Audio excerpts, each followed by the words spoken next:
Welcome to a brand new study where we are taking on a genuinely captivating historical cold case. Today, we're putting ancient texts to the ultimate test to see if they actually hold up to rigorous modern scrutiny. We are presenting a full summary of this incredible data today, inspired by the absolutely fantastic research from the Wes Huff channel. By the way, there's a link below in the description box, and I highly encourage you to go explore his amazing work further. Before we jump in, prayers for the Watchmen channels are very much appreciated, and give a hype and like, please. Okay, let's dive into this. Okay, let's dive into this roadmap for our study. We have four main parts to our investigation today. First, timely. Were these texts written within living memory?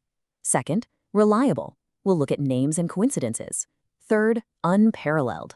How does this history stack up against actual fiction? And fourth, eyewitness, examining the meticulous ancient details. We start our investigation with a fascinatingly weird little detail.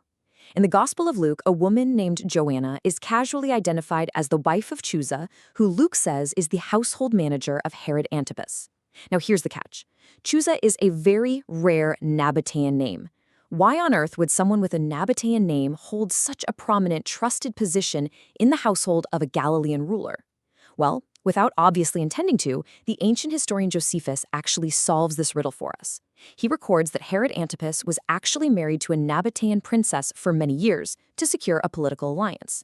So Luke makes this offhand mention of Chusa, and Josephus gives us the missing historical puzzle piece. Luke never explains this political connection, and Josephus certainly wasn't trying to explain Luke.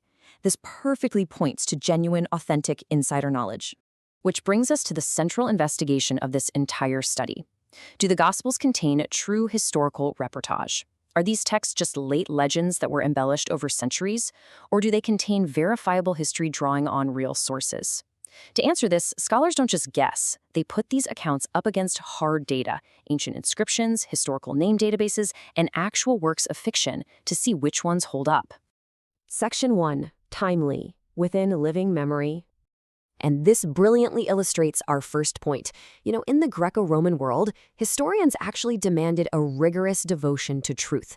We generally trust ancient biographies, like Arrian's famous account of Alexander the Great, even though it was written over 400 years after Alexander's campaigns. 400 years! By comparison, the Gospel of Mark is commonly dated to around 70 AD. That's a short 40-year gap from the public ministry of Jesus.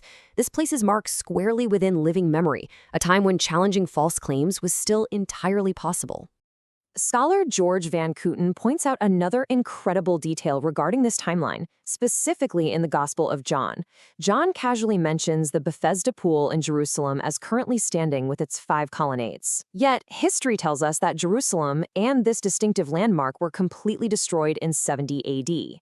Van Kooten argues this is exactly like someone today casually writing an email about a great chat they had while standing inside the Twin Towers. It strongly implies a wide awareness of these structures as they stood, pointing to these texts being anchored firmly before the destruction of those landmarks, keeping them highly timely. Section 2. Reliable. Names and coincidences. To test the ordinary details, we're going to use an incredibly powerful statistical tool called automatic congruence. This simply means testing the names in the text against massive external databases of first-century demographics. Scholars found a swoopy Pareto-style distribution pattern. Basically, a very small group of highly frequent names accounts for a massive proportion of the population, trailing off into a long tail of very rare names. When you run the names from the Gospels through a statistical analysis, they perfectly replicate this exact demographic distribution. Let me tell you, that is incredibly hard to fake if you aren't living in that time and place. Now, what's really interesting about this slide is how the text handles those super common names. When a name is incredibly popular, you desperately need a way to tell people apart, what scholars call disambiguation. Today, we use last names. In the first century, they used hometowns, fathers' names, or occupations, like Simon the Tanner or Simon the Leper. The Gospel writers naturally and effortlessly apply these disambiguators mathematically, exactly where confusion over the most common names would naturally happen. This creates what scholar Lydia McGrew calls undesigned coincidences that just perfectly fit together. Section 3. Unparalleled. History versus fiction. All this begs the question, but could a well-researched author of fiction reproduce these exact same patterns? Could a clever author writing a legend decades later just look up some ancient names and reproduce this? Statistician Jason Wilson and scholar Luke Van Der Ray conducted rigorous tests on modern historical novels, ancient apocryphal texts, and the Babylonian Talmud, using data sets from completely skeptical scholars. What they found was astounding. Once a text reaches the sample size of names found in Luke and Acts, there is absolutely no source they investigated that correctly corresponds to the general population statistics that is not also a legitimate work of history. None. To see exactly how fictional authors stumble when they try this, contrast the accurate naming patterns of the Gospels with Louis Devol's historical novel, The Spear. Devol clearly researched first-century Judea and used Josephus as a source, but he didn't intuitively understand the underlying statistics. He incorrectly disambiguated names all over the place. He eagerly added identifiers to incredibly rare names that didn't even need them because, realistically, nobody would be confused. Genuine historical accounts naturally follow the statistical rules of their environment. Well-researched fiction almost always gives itself away. And it goes way beyond just names. Consider this massive number. 125. That is the exact number of specific chronological markers found across the 67 pages of the Book of Acts. You are constantly reading phrases like 3 days later or in the middle of the night. By comparison, the apocryphal Acts of Thomas, widely recognized as historical fiction, contains a mere 5 references to time. Real history anchors itself in a tangible, chronological arrangement that can literally be checked by the reader. Fiction usually floats in a vague timeline. Section 4.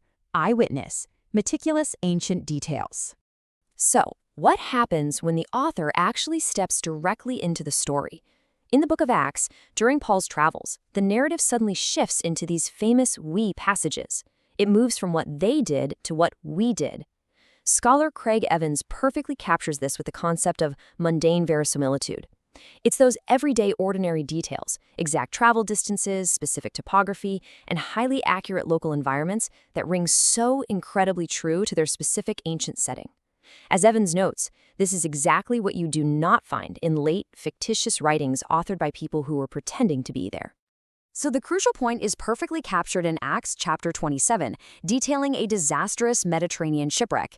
The author meticulously includes specific ancient ports, the changing sea winds of the exact season, delayed navigational decisions, and even Greek transliterations of very specific Latin sailing terminology that he would have heard shouted by the Roman crew operating the ship.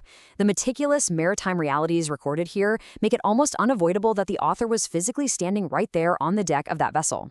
Let's move to and see how this builds to our conclusion. Now, historical analysis certainly has its limits. Let's be totally clear. These names, statistics, geographical details, and undesigned coincidences cannot mathematically prove a miracle, but the massive power of this data overwhelmingly points to genuine historical reportage. We are not looking at careless apocryphal texts or lately evolving legends. The data shows we are looking at authors writing within living memory, utilizing genuine sources to report what actually happened on the ground. Which leaves us with this final, truly provocative thought to ponder today. If the hard data overwhelmingly points to living memory, eyewitness testimony, and an unparalleled statistical accuracy that fiction writers couldn't even fake if they tried, what exactly are you reading? It's a massive question. I want to extend a huge thank you to the featured scholars who did the incredible heavy lifting on this data.